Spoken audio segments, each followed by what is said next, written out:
Correction de l'activité 2, page 100-101, faire son yaourt. Alors, on vous parlait dans cette activité sur comment est-ce qu'il est possible de faire son yaourt et quels sont donc les éléments nécessaires et les étapes donc de la fabrication. On va commencer avec la partie A, étape de fabrication. On vous disait que pour fabriquer des yaourts, il faut du lait, un pot en verre, un bain-marie et un yaourt frais.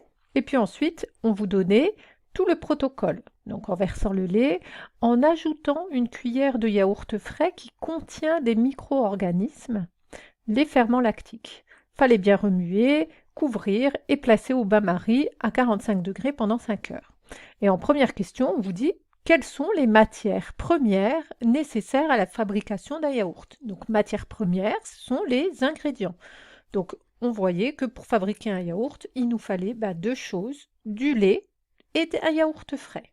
On aurait pu répondre aussi du lait et des ferments lactiques. Ça aurait fonctionné également. Ensuite, dans la partie B, on vous faisait une observation microscopique d'une goutte de lait et de yaourt pour qu'on comprenne bien c'est quoi la différence entre les deux. Donc les deux ont été mélangés avec un produit qui va colorer en bleu et on observait donc tout ça au microscope. Et il fallait indiquer si on repérait des micro-organismes dans le lait ou dans le yaourt. Alors on voyait bien que dans le lait c'était plutôt uniforme, des petites gouttes, toujours la même chose. Par contre dans le yaourt, qu'est-ce qu'on observe? On observe des petits bâtons qui se baladent en plus des petites gouttes. Donc apparemment, on observait des micro-organismes uniquement dans le yaourt et pas dans le lait. On n'avait pas ces genres de petits bâtons qui vont être donc les micro-organismes. Dans le document 3, justement, on va essayer de comprendre quel est le rôle des ferments lactiques dans la transformation du lait. Et pour voir le rôle, il y a une expérience qui a été faite.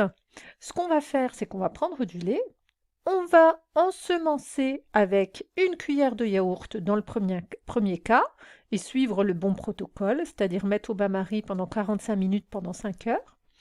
Dans le deuxième cas, on allait ensemencer, mais par contre avec un yaourt qui a été au préalable bouilli.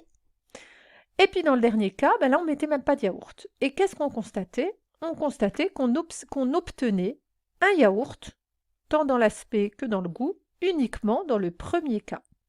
Dans la première question, on vous demandait dans quelles conditions est-ce qu'on obtient un yaourt.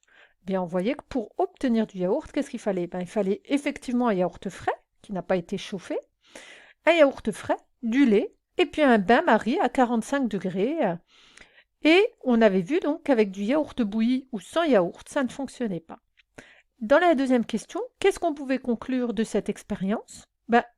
On voyait que la différence, ce qu'on pourrait imaginer, c'est que dans le yaourt bouilli, et d'ailleurs c'était marqué ici, il y avait une petite étoile avec yaourt bouilli, les micro-organismes, ils sont détruits. En fait, on a chauffé tellement fort que les micro-organismes vont mourir. Donc le yaourt bouilli diffère du yaourt frais par l'absence de micro-organismes. Donc qu'est-ce qu'on peut en conclure? On peut en conclure que, obligatoirement, pour réussir à faire notre yaourt, on a besoin de quoi? On a besoin de micro-organismes. Et enfin, dans la dernière partie, la question D, on vous donnait les caractéristiques du lait cru, du yaourt et du comté, donc qui est un fromage. Et on voit un petit peu qu'est-ce qui est pareil ou quels sont les points de différence entre ces trois aliments. Justement, en première question, on vous demande quelles sont les influences de la transformation du lait sur les temps de conservation et la composition du produit obtenu. Alors, le lait cru, il faut bien comprendre, le lait cru, c'est du lait, tout simplement, comme matière première. Le yaourt et le comté, c'est la même chose, c'est du lait. Mais par contre, ce qu'on va rajouter dans le yaourt et le comté, ce sont des micro-organismes. Et pourquoi pour un, on va obtenir un yaourt et pour l'autre, on va obtenir du comté? C'était indiqué ici. Les micro-organismes utilisés dans les deux ne sont pas les mêmes. Donc, le micro-organisme, il va jouer sur ce qu'on va obtenir. Et on voyait que ça allait avoir une influence sur quoi? Déjà sur le temps de conservation.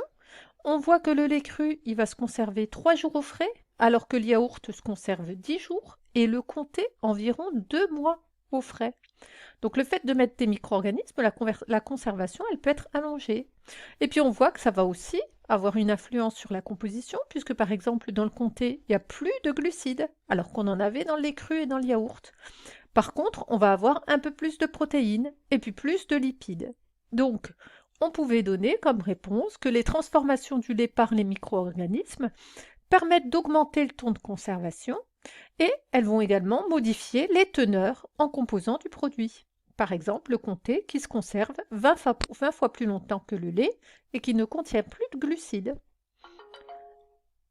Ensuite, en question 2, comment expliquer les différents produits laitiers obtenus à partir du même lait? Bon, on l'a déjà dit, hein. On a vu qu'il fallait utiliser des micro-organismes qui étaient différents et donc le produit fini à la fin ne sera pas le même.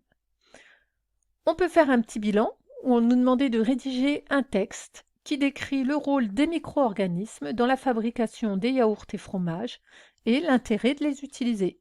Alors, on voit bien hein, que ce qui fait qu'on va obtenir tel produit ou tel produit, ça va être lié aux micro-organismes. Donc, les micro-organismes permettent de transformer le lait en différents produits, comme en yaourt ou en fromage. Et donc, ces transformations, elles vont permettre d'obtenir une grande diversité de produits avec des textures, des compositions et des goûts différents.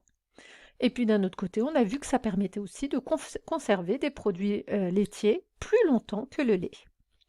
Donc dans cette activité, pour conclure, qu'est-ce qu'on peut dire? On peut dire que apparemment, le yaourt, le comté, c'est pas un produit qu'on obtient directement. Contrairement au lait, le lait, il suffit d'aller le traire, c'est le lait de la vache, il ne subit pas de transformation. Par contre, les humains, qu'est-ce qu'ils font? Ils arrivent à transformer des produits pour qu'on puisse consommer encore de nouveaux produits.